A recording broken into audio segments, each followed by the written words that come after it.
Do it again. Hi, I'm Liz from SimpleItalianCooking.com. Thank you so much for watching this video. I'm going to show you how easy and simple it is to make pasta fagioli soup. A fagioli means beans, and in this case, in this version of the soup, we're going to be using cannellini beans. It's very simple. All you need is a stick of celery, carrot, 2 onions, some cloves of garlic, a bay leaf, 2 cans of cannellini beans, some chicken stock, olive oil of course, and we have here some ditalini pasta, which is short tubular pasta. You can use what you want, but this is a very good type of pasta for these type of soups.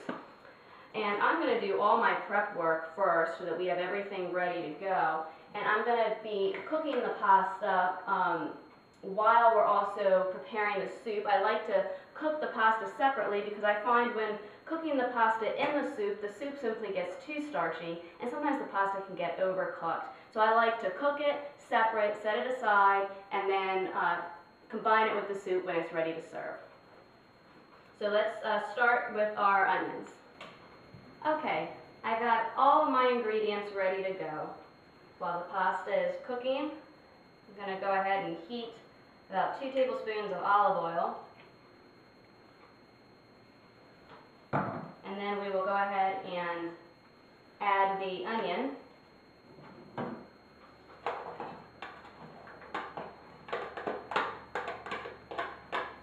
And we will go ahead and let the onion cook for about 3 to 4 minutes over medium-high heat. We want to make sure the onion gets coated on all sides, so give it a good stir. Once the onion is translucent in color, we'll go ahead and add the garlic. Okay, the onions are looking translucent, and they've been cooking for about 3-4 minutes.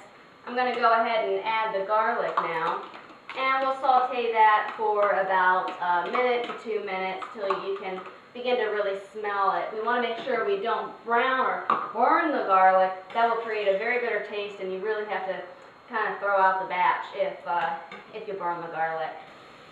Okay, we can really smell the garlic now. And we'll go ahead and add the celery, carrots, and the bay leaf that I had chopped up. The bay leaf I did not chop up, but we will discard that when the soup is done. And we'll give that a stir. Turn this down a little. And we'll just go ahead and cover it and let it cook on simmer for about 8 to 10 minutes. Okay, I just checked the carrots and celery, and that's looking good. The pasta water is now ready for the pasta, so we'll go ahead and add the pasta. When that's done, we'll go ahead and drain it and set it aside. Okay, it's been about 8 minutes, and we're going to add the water, the chicken broth, and the beans, and the can of crushed tomatoes. Keep in mind, you can adjust the amount of water to chicken broth that you want. I personally do not think this recipe requires a lot of chicken stock or chicken broth. I put about 2 cups of each in there would be fine. You can adjust it to your own preference.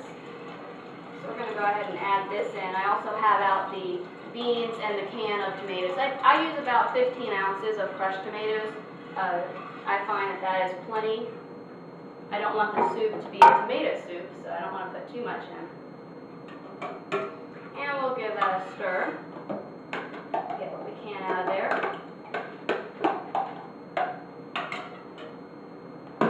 And add the cannellini beans. What I like to do at this point is bring the soup up to a boil, and then once it reaches a soft boil, I go ahead and reduce it to a simmer and cover it and let it cook for about 10-15 minutes. It probably doesn't even need to be that long, but I like to cook it so I know the beans are heated through and the flavor gets well mixed. I've also drained the pasta and have set that aside. So just about 10 minutes and we'll be almost ready to eat. Okay, the soup is now nicely heated through. We'll go ahead and add the pasta, and we'll just let that heat up for just a few minutes, if even, maybe 2 or 3 minutes. In the meantime, I'll go ahead and get our serving bowls. Okay, we're ready to serve the soup. It smells wonderful. This soup took less than 30 minutes for me to make from start to finish. And remember, you can modify the soup to make it your own version. You can add more or less cannellini beans, different types of beans if you like. I like to sprinkle a little bit of cheese on top. I find Parmesan cheese goes very well. Romano is just as good if you have that. Well, I really hope you enjoy this soup and this recipe, and I encourage you to go visit www.simpleitaliancooking.com and sign up for my weekly newsletter. I send you free recipes every week.